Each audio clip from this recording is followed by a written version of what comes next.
এবার আসেন কি কি কাজ করলে বান্দার ঈমান মজবুত হয়।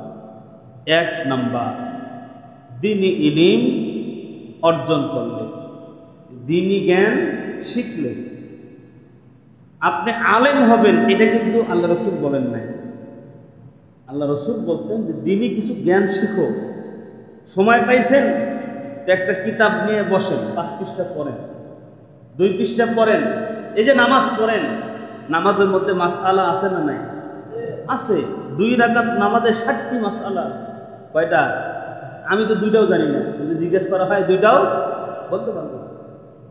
তো একদিন একটু দেখি না যে আসলে নামাজের যে মাসআলা মাসাইল আছে, আমি যে নামাজ পড়ি, যে নামাজের সম্পর্কে আমি একটু মাসআলাগুলো দেখি। যে আমি যদি তাশাহুদ করতে ভুলে যাই তাহলে আমার নামাজটা কি হবে? দরুদ শরীফ পড়তে ভুলে যাই আমার নামাজটা কি হবে? 4 রাকাত নামাজ 2 রাকাত পড়তে গিয়ে আমি ভুলে দাঁড়ায় গেছি, 2 রাকাত করে বসি নাই, আমার নামাজটা কি হবে? একটু জানার চেষ্টা করেন। যখন আপনি এইসব সম্পর্কে জানা শুরু করবেন, আল্লাহ রসুল বলেন আল্লাহ তার ঈমানকে আস্তে আস্তে মজবুত করে দেবে। কারণ দ্বীনি কাজের সাথে লেগে থাকলেই বান্দার ঈমান কি হয়? সবল হয়। আমি শুধু সংক্ষেপ করে বলি। 1 নাম্বার, সময় পাইলে আমরা ইনশাআল্লাহ দ্বীন সম্পর্কে, ইসলাম সম্পর্কে কিছু জানার জন্য কি করব? চেষ্টা করব তো ইনশাআল্লাহ। বাসায় আসছেন অফিস শেষ করে, নাটক না দেখে একটু ইসলাম সম্পর্কে কিছু কথা শুনেন। সিনেমা না দেখে ইসলাম সম্পর্কে কিছু কথা শুনেন, দেখবেন ঈমান কি হবে?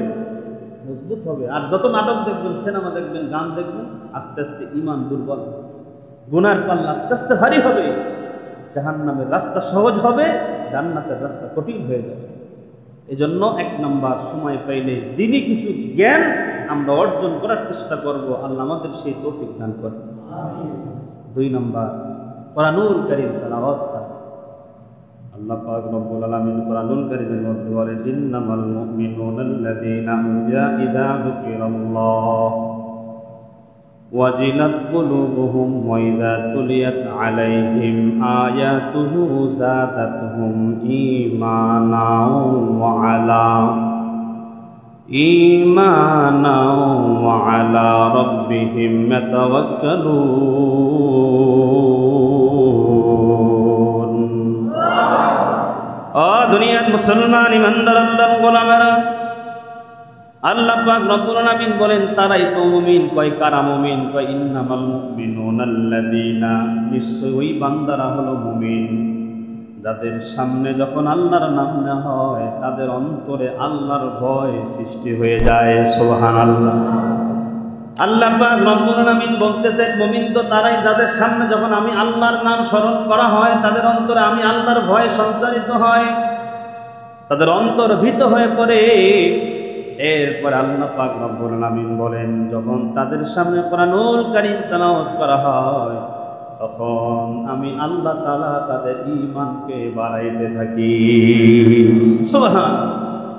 কোরআন তেলাওয়াত করলে, কোরআন তেলাওয়াত শুনলে বান্দার ঈমান কি হয়? মজবুত হয়। এই জন্য যারা তেলাওয়াত পারি তেলাওয়াত করব, আর যারা তেলাওয়াত করতে পারি না তেলাওয়াত শেখার চেষ্টা করব। তেলাওয়াত শিখতেও পারি নাই, রাত্রেবেলা শোয়ার সময় কমপক্ষে ছোট ছোট যে সূরাগুলো পারি সেগুলো তেলাওয়াত করে করে ঘুমায়া যাব ইনশাআল্লাহ। দুনিয়ার মুসলমান ইমানদার আল্লাহর গোলাম, 3 নাম্বার হলো সুন্নতের অনুসরণ করা। প্রত্যেকটা কাজ নবীর সুন্নাত তরিকায় করা। মসজিদে ঢুকলাম, ডান পা দিয়ে ঢোকা সুন্নত, ডান পা দিয়ে ঢুকবো।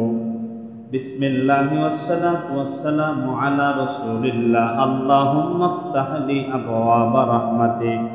বিসমিল্লাহ বলে দরুদ শরীফ পড়ে দোয়া পড়ে ইতিকাফের নিয়ত করে জুতা খুলে ডান পা দিয়ে আমরা মসজিদে ঢুকবো। 5টা সুন্নত আদায় হয়ে যাবে। খানা খাইতেছেন, বিসমিল্লাহ বলিয়ে খানা খান, আল্লাহ খানার মধ্যে বরকত দিবে। দুনিয়ার মুসলমান ইমানদার আল্লাহর গোলাম, আল্লাহর নবীর একজন সাহাবী রাসূল সাল্লাল্লাহু আলাইহি ওয়াসাল্লামকে খাওয়াবেন এবং সাহাবায়ে কেরামদেরকে খাওয়াবেন। এই আশায় ছোট্ট একটা খাসি ছিল, এটা সাহাবী জবেহ করেছেন। যতটুকু গোশত হয়েছে 20 জন মানুষকে মোটামুটি ভাবে খাওয়ানো যাবে। আল্লাহ রাসূল সাল্লাল্লাহু আলাইহি ওয়াসাল্লাম যে দাওয়াত করছেন তারে বলেন যাও মসজিদে নববীর সামনে হযরত আলী আছে, তার সঙ্গে আরো কিছু সাহাবী হয়তো থাকতে পারে, তাদেরকে নিয়ে আসো।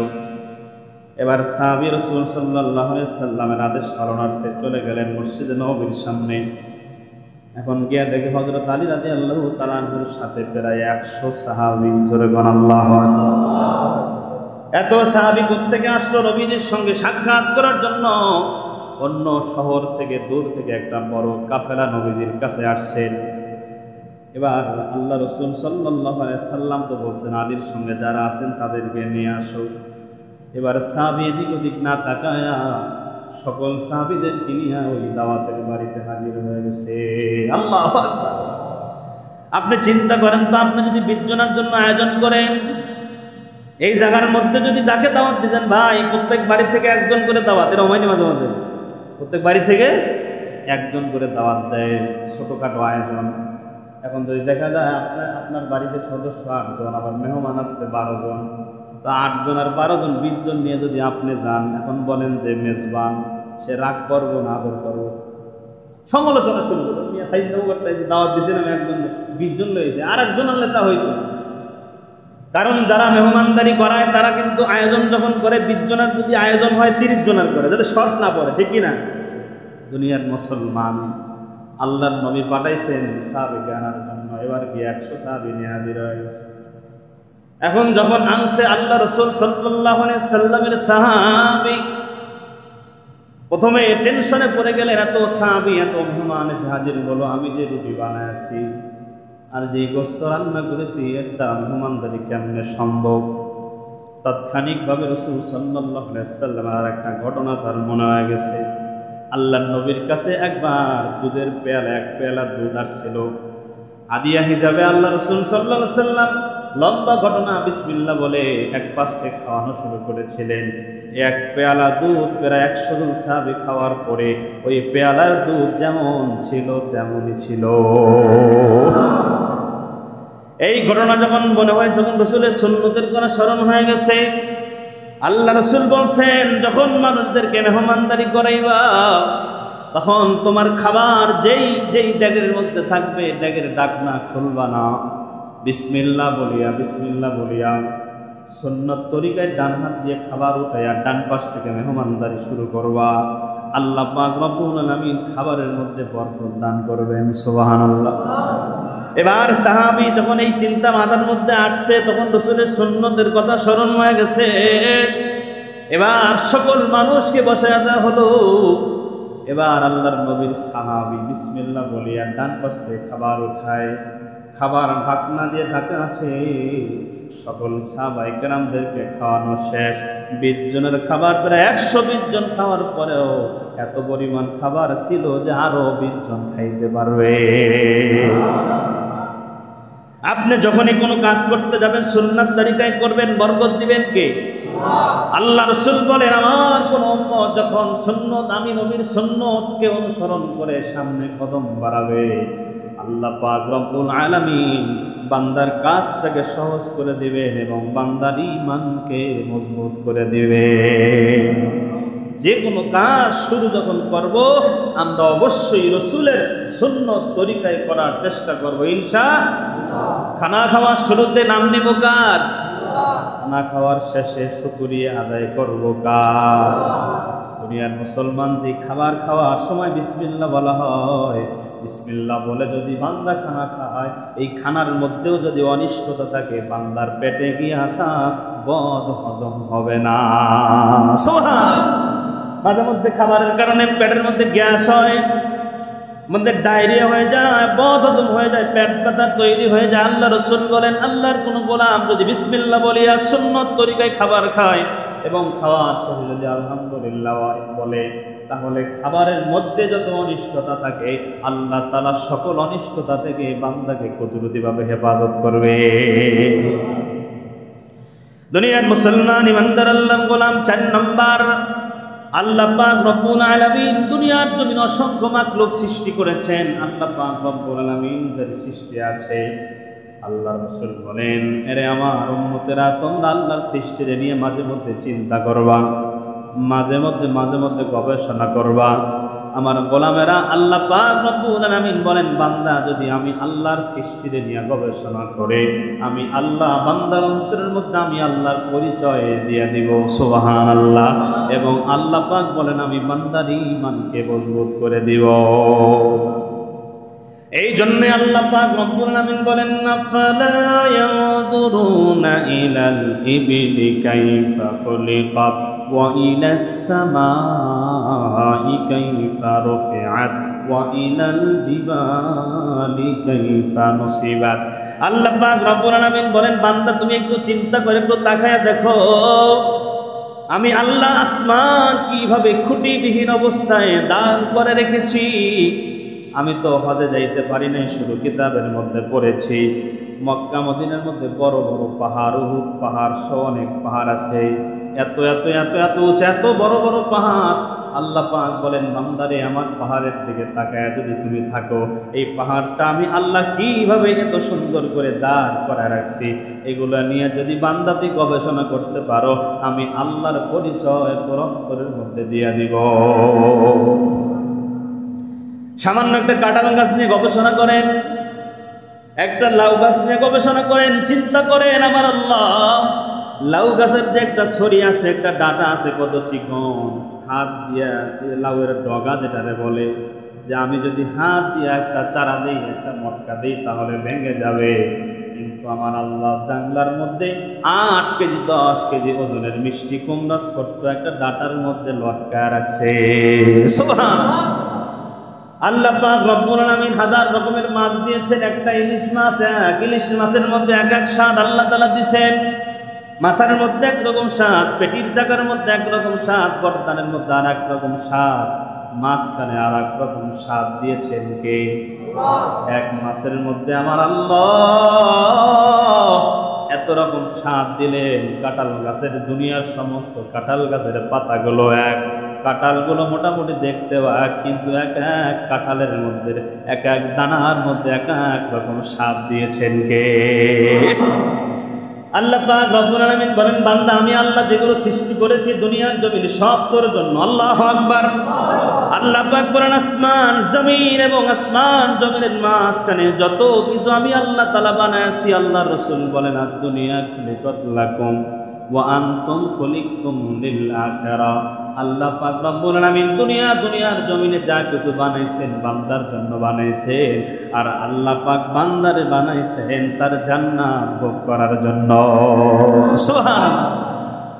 দুনিয়ার মুসলমান ইমানদার আল্লাহর গোলাম 4 নাম্বার তো আল্লাহ তাআলার সৃষ্টিকে নিয়ে মাঝে মধ্যে একটু চিন্তা করব।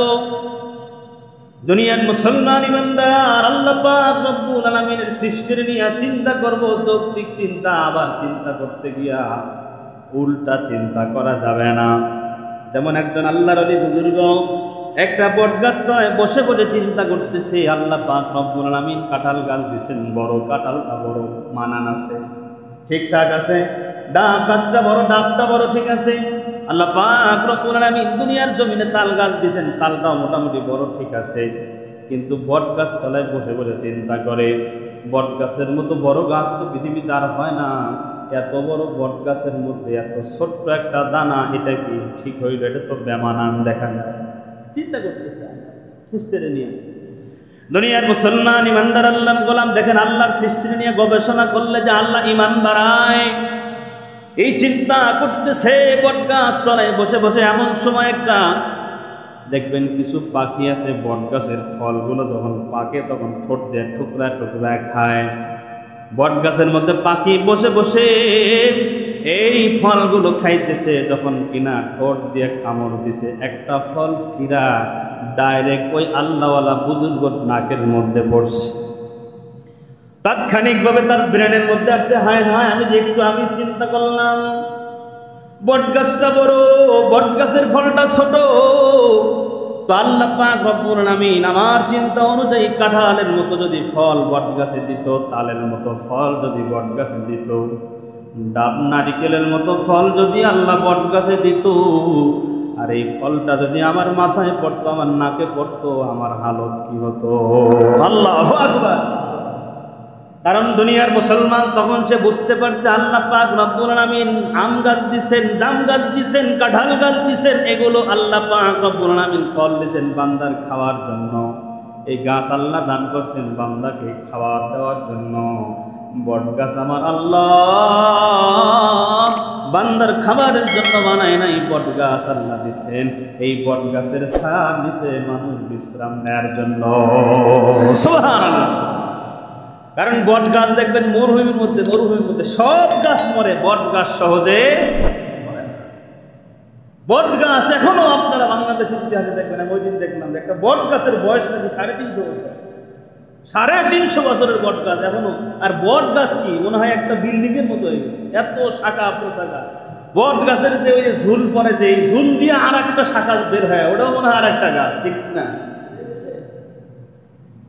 এই জন্য আল্লাহ বলছেন বান্দা তোমরা আমি আল্লাহ সৃষ্টি নিয়ে গবেষণা করো, ঈমান বাড়বে।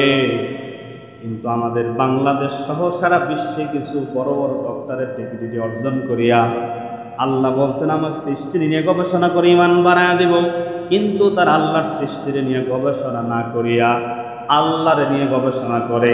আল্লাহ দেখতে কেমন, আল্লাহর নিয়ে যখন গবেষণা করে, আল্লাহর গবেষণা করতে করতে ঈমান হারা হইয়া নাস্তিক হয়ে যায়, ঠিক না?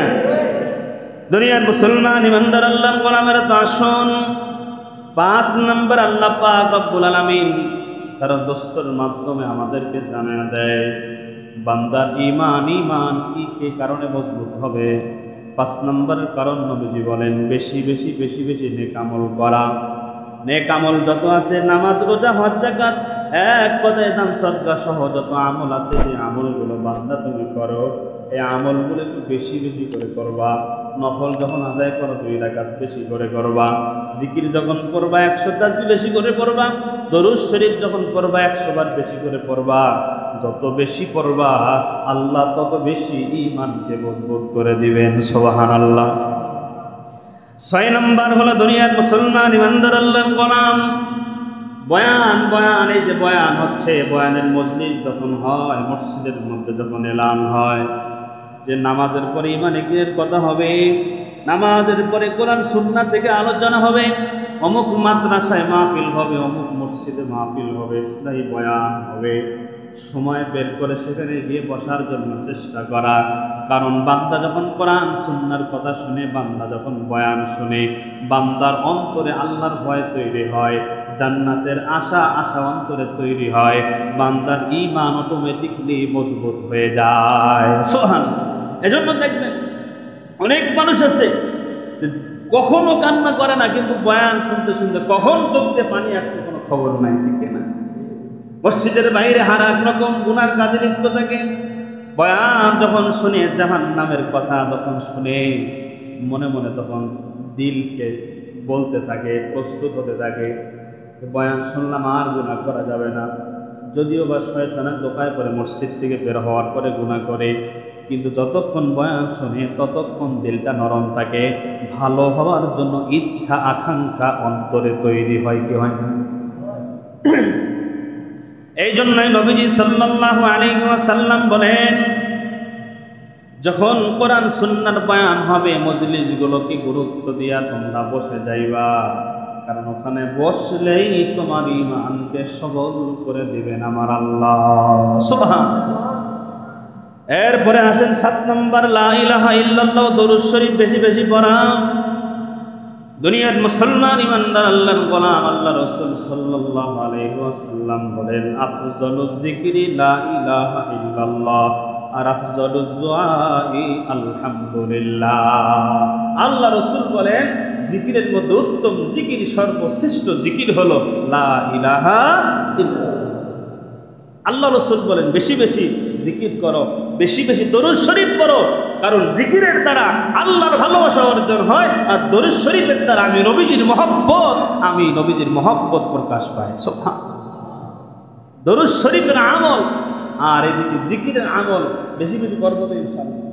কারণ লা ইলাহা ইল্লাল্লাহ এটা এমন একটা অস্ত্রের নাম, আল্লাহ রাসূল বলেন মান ক্বালা লা ইলাহা ইল্লাল্লাহু দাখালাল জান্নাহ, যেই বান্দা জবান দিয়ে লা ইলাহা ইল্লাল্লাহ পড়লো সে যেন জান্নাতি হয়ে গেল। সুবহানাল্লাহ। দুনিয়ার মুসলমান একজন মানুষ হাজার রকমের ভালো কাজ করে কিন্তু কালেমা পড়ে নাই। হিন্দুদের ভিতরে অনেক হিন্দু আছে দান সৎকার করে, মানুষকে সহযোগিতা করে, ভালো ভালো কাজ করে, কিন্তু তার কি নাই? ঈমান নাই, কালেমা সে গ্রহণ করে নাই। ওই যে প্রথমেই বললাম দুনিয়ার সমস্ত ভালো কাজ আছে, ঈমান নাই, এই ভালো কাজের কোনো মূল্য আল্লাহর কাছে। দুনিয়ার মুসলমান একজন মানুষের যদি ভালো কাজও থাকে, তার মধ্যে যদি ঈমানও থাকে, এটা নূরুন আলা নূর, এটা তো ভালোর থেকে আরো ভালো। আর একজন মানুষের ঈমান আছে কিন্তু নেকামল তেমন নাই, হাসরের ময়দানে হয়তো গুনার কারণে জাহান্নামে যাবে, শাস্তি ভোগ করার পর আমার আল্লাহ তাকে জাহান্নাম থেকে বের করে জান্নাতে ঢুকায়া দিবে। কিন্তু যদি লা ইলাহা ইল্লাল্লাহ গ্রহণ না করে, হাজার হাজার ভালো কাজ থাকা সত্ত্বেও এই বান্দা কশিন কালেও জান্নাতে ঢুকতে পারবে। এটা এমন একটা অস্ত্রের নাম যে লা ইলাহা ইল্লাল্লাহ বললো আর সে জান্নাতি হয়ে গেল। সুবহানাল্লাহ। দরুদ শরীফ পড়বেন বেশি বেশি, সময় পাইছেন রাস্তা দিয়ে হাঁটতেছেন, বড় দরুদ না পড়েন কমপক্ষে ছোট দরুদ সাল্লাল্লাহু আলাইহি ওয়াসাল্লাম সাল্লাল্লাহু আলাইহি ওয়াসাল্লাম নিয়মিত পড়েন, 100 বার নিয়মিত পড়তে থাকেন। দুনিয়ার মুসলমান দরুদ শরীফের ফজিলত বর্ণনা করতে গিয়া আল্লাহ রাসূল সাল্লাল্লাহু আলাইহি ওয়াসাল্লামের সাহাবী হযরত আলী রাদিয়াল্লাহু তাআলা আনহু বর্ণনা করেন, আমি একদিন মসজিদে নববীর পাশে কোনো একটা কাজ করতেছিলাম।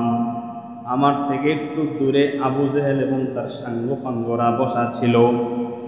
এবার একজন ভিক্ষুক আসি আবু জেহেলের সামনে হাত বাড়াইছে যে আমি বড় ক্ষুধার্ত, আমি বড় অভাবে আছি, আমাকে একটু সহযোগিতা করো।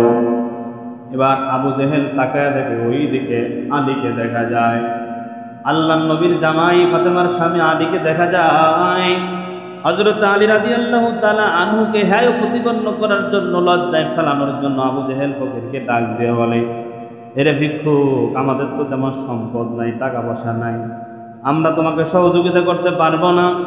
ওই যে দেখো একজন মানুষ কাজ করতেছে, সে বড় দানবীর, হাত পাতলে মানুষকে অনেক কিছু দান করে, তার কাছে গিয়ে তুমি একটু বলো, তাহলে তোমাকে অনেক কিছু দান করবে। মানে হযরত আলী রাদিয়াল্লাহু তাআলা আনহুকে লজ্জায় ফেলানোর জন্য, অপমানিত করার জন্য, হায় প্রতিপন্ন করার জন্য দুনিয়ার মুসলমান ইমানদার তার কাছে ভিক্ষুককে পাঠায়া দিছে। এবার ভিক্ষুক গিয়া হযরত আলীর কাছে গিয়ে বলেন, আল্লাহর রাস্তায় আমারে কিছু ভিক্ষা দেন। একদিন বয়ান করছিলাম, কেউ যদি আল্লাহর রাস্তায় কিছু চায়, যদি সম্ভব হয় পকেট থেকে 5 টাকা হলেও দান করবেন। সে নিজের জন্য চায় নাই, আল্লাহর ওয়াস্তে চেয়েছেন, ঠিক কিনা? দুনিয়ার মুসলমান যখন বলছে আল্লাহর ওয়াস্তে আমাকে কিছু ভিক্ষা দেন, আমাকে কিছু দান করেন, আসলেই হযরত আলী রাদিয়াল্লাহু তাআলার কাছে ওই সময় কোনো কিছুই ছিল না, দেওয়ার মতো কিছু ছিল না। চিন্তা করলেন আল্লাহর ওয়াস্তে চাইছেন। আবার হুট করে তাকায় দেখে দূরে আলীকে, আবু জেহেলকে দেখা যায়।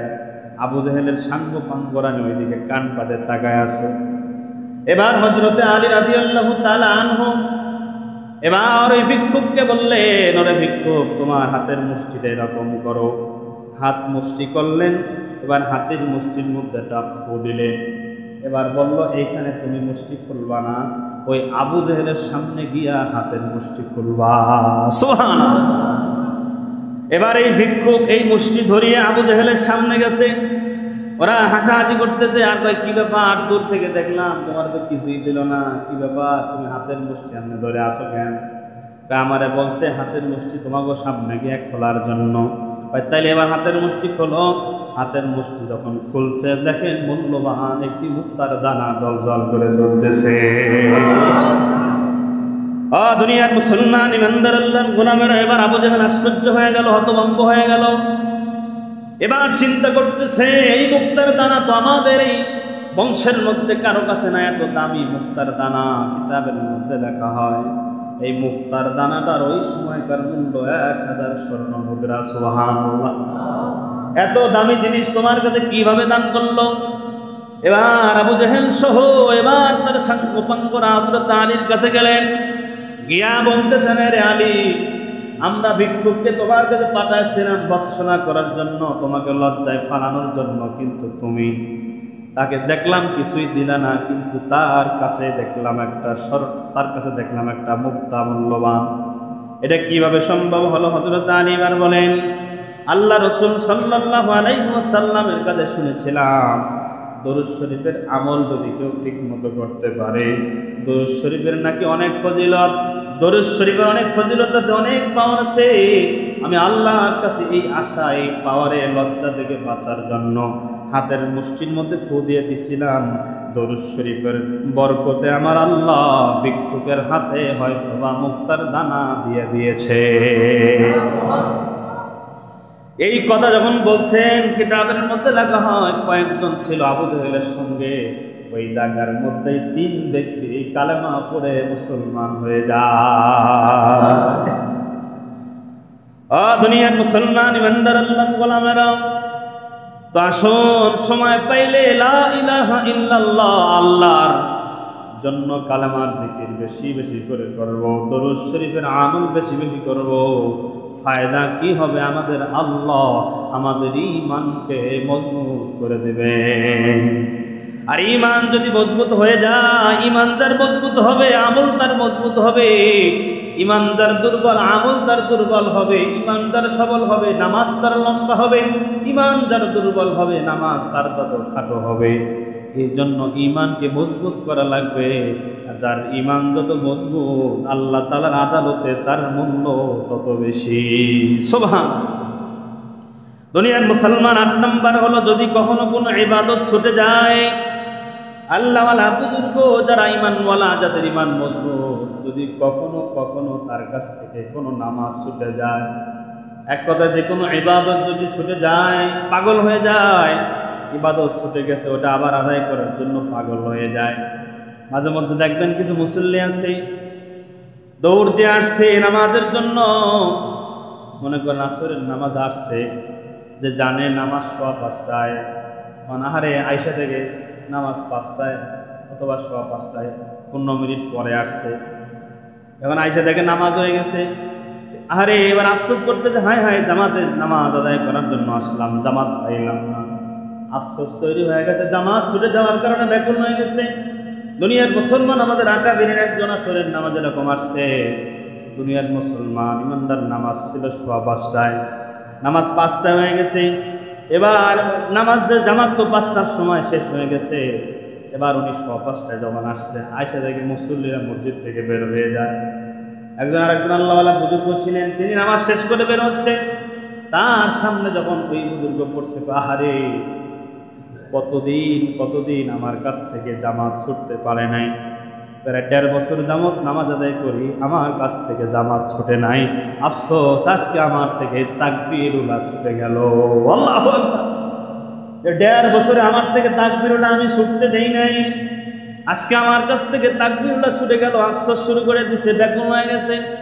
যেই বান্দা জামাতের সাথে নামাজ আদায় করে বের হয়েছে, এই বুজুর্গ ওই বুজুর্গরে বলতেছে, ভাই আপনি যে আজকে জামাতে নামাজ পড়তে পারেন না, আমি জামাতে নামাজ আদায় করেছি, আমার জামাতে আদায় করার সওয়াব তুমি নাও, আর তুমি যে জামাতটা পড়তে না পেরে আফসোস করতেছো, ব্যাকুল হইছো, ওই সওয়াবটা আমারে দিয়ে দাও। আল্লাহু আকবার। এই যে তুমি ব্যাকুল হয়ে গেছো, এই ব্যাকুলতাটা আমাকে দিয়ে দাও, তোমার মধ্যে আফসোস তৈরি হয়ে গেছে, এটা আমারে দাও, জামাতের সওয়াব তুমি নিয়ে নাও। কারণ রাসূল সাল্লাল্লাহু আলাইহি ওয়াসাল্লাম বলেন, বান্দার থেকে যখন কোনো আমল ছুটে যায়, ওই বান্দা আমল ছুটে যাওয়ার কারণে যদি অস্থির হয়ে যায়, ব্যাকুল হয়ে যায়, ওই আমলটা আবার করার জন্য পরেশান হয়ে যায়, আল্লাহ পাক রব্বুল আলামিন যে আমল করলে যে সওয়াব হইতো, আমার আল্লাহ বান্দার আমল নামায় 2 গুণ 7 গুণ 27 গুণ পর্যন্ত সওয়াব বাড়ায়া দেয়। সম্ভবত একটা ঘটনা বলছিলাম, আল্লাহর নবীর সাহাবী প্রতিদিন তাহাজ্জুদের নামাজ আদায় করতেন, কিন্তু একদিন কারণবশত তাহাজ্জুদের নামাজ আদায় করতে পারে নাই, সারাদিন কান্নাকাটি করেছে, আল্লাহ প্রতিদিন নিয়মিত তাহাজ্জুদের নামাজ আমি আদায় করি, কিন্তু আজকে আমি আদায় করতে পারি নাই। এত কান্নাকাটি করছি, পরের দিন রাত্রেবেলা তাহাজ্জুদের সময় একজন এসে ডাকতেছে, ভাইজান উঠেন, নামাজ পড়বেন না। এবার ওইটা বলে, মেয়ে তুমি কে? কয় আমি শয়তান। কয় তুমি আমার নামাজের জন্য ডাকো কেন? তুমি তো মানুষকে ধোঁকা দাও, মানুষকে নামাজ থেকে বাধা দাও, ভালো কাজ থেকে বাধা দাও, তুমি আমার ডাকো কেন? বলতেছে, গতকাল তো ধোঁকা দিয়ে আপনার নামাজ থেকে আমি দূরে সরায় রাখছিলাম, কিন্তু তুমি তাহাজ্জুদ করতে পারো নাই। কিন্তু না পড়তে পারার কারণে পরের দিন যে কান্নাকাটি করছো, আফসোস করছো, অস্থিরতা তোমার মধ্যে কাজ করছে, এই ব্যাকুলতার কারণে আমার আল্লাহ 1000 বছর তাহাজ্জুদ পড়ার সওয়াব আমলনামায় দিয়ে দিছে। এই জন্য আজকে উঠো, তাড়াতাড়ি করে ওইটা আজকের নামাজ পড়ে একদিনের সওয়াব নাও। আবার যদি আজকে মিস হয়ে যায়, কালকে যদি কান্নাকাটি করো, তাইলে আবার 1000 রাতের সওয়াব পাইবার দরকার নাই। এই জন্য আমি শয়তান ডাকি। শয়তান মানুষকে সব সময় দেখ শুরুতে কি দেয়, ধোঁকা দেয়, নামাজ পড়তে ডাকতেছে, কিন্তু এর পরেও কি শয়তানের নিয়ত ভালো না খারাপ? খারাপ নিয়ত, যে তুমি উঠো এক রাতে নামাজ পড়া 1 রাতের সওয়াব নাও, কান্নাকাটি করে অস্থির হইয়া ব্যাকুল হইয়া আফসোস করে 1000 রাতের সওয়াব আল্লাহ তোমার আবার দেবে। আমি শয়তানের কাছে চাই। সুবহানাল্লাহ। এই জন্য কোন আমল যদি ছুটে যায়, এই আমলটা তাড়াতাড়ি আবার করার জন্য, নামাজ ছুটে গেছে তাড়াতাড়ি বেকুল হয়ে গেছে, নামাজ আদায় করে হারে আফসোস করতেছে। আল্লাহ রাসূল বলেন যেটা জামাতের সাথে পড়লে হইতো, এখন জামাত ছাড়া পড়লেও আল্লাহ ডাবল সওয়াব দিয়ে দেবে। এই কাজটা যদি হয় তাহলে আমার ঈমান মজবুত হবে ইনশাআল্লাহ। সময়ে গণে আসছে, আরো কিছু কারণ আছে, আমি ইনশাআল্লাহ আগামী জুম্মায় বলার চেষ্টা করব। এই যে বিষয়গুলো, এগুলো যদি একটু উপলব্ধি করি, একটু যদি চেষ্টা করি, মুজাহাদা করি, আমাদের ঈমান মজবুত হবে ইনশাআল্লাহ। ঠিক না? আল্লাহ পাক রব্বুল আলামিন আমাদের ঈমানকে মজবুত করে দেন, জোরে বলেন আমিন। সংক্ষেপে মুক্তাসার দুই একটি কথা বলছি, আমাকে কেউ বলতে বলেনি, আমি নিজের থেকে বলছি। কারেন্ট তো থাকলে আজকে আরো সুন্দরভাবে নামাজটা আমরা পড়তে পারতাম, এসির বাতাসে। ঠিক না? কমিটির পক্ষ থেকে অনেকদিন চেষ্টা করার মাধ্যমে এই এসির ব্যবস্থা হয়েছে। এখন আপনারা জানেন যে এমনি কারেন্ট বিল যা আসে, আর এসি চললে যদি আধা ঘন্টা করেও চলে, 5 ওয়াক্ত নামাজে প্রতিদিন 2.5 ঘন্টা, মাসে কত ঘন্টা? অনেক। কারেন্ট বিল একটা আসবে, এটা আমাদের সকলেরই, মুসল্লি যারা নামাজ পড়ে, একটা জিম্মাদারি আছে না? না, মসজিদের কিন্তু হক আছে। মসজিদের হক এসে নামাজ পড়া, যেমন মসজিদের জরুরতগুলো পুরা করাও মুসল্লিদের দায়িত্ব। এজন্য রাসূল বলছেন, কেউ যদি একটা মসজিদ নির্মাণ করে, আল্লাহ পাক তার জন্য জান্নাতে একটা ঘর নির্মাণ করে। একটা মসজিদ বানানোর ব্যাখ্যায় মুফাসসিরিন ইকরাম হাদিসের ব্যাখ্যা করছেন যে সবাই কি মসজিদ বানিয়ে দিতে পারে? মসজিদ বানানোর অর্থ এটা নয় যে সে পুরা মসজিদ একা বানিয়ে দিবে। মসজিদের যে কোনো জরুরতে সে অংশগ্রহণ করলেই আল্লাহ তার জন্য জান্নাতে ঘর বানাবে।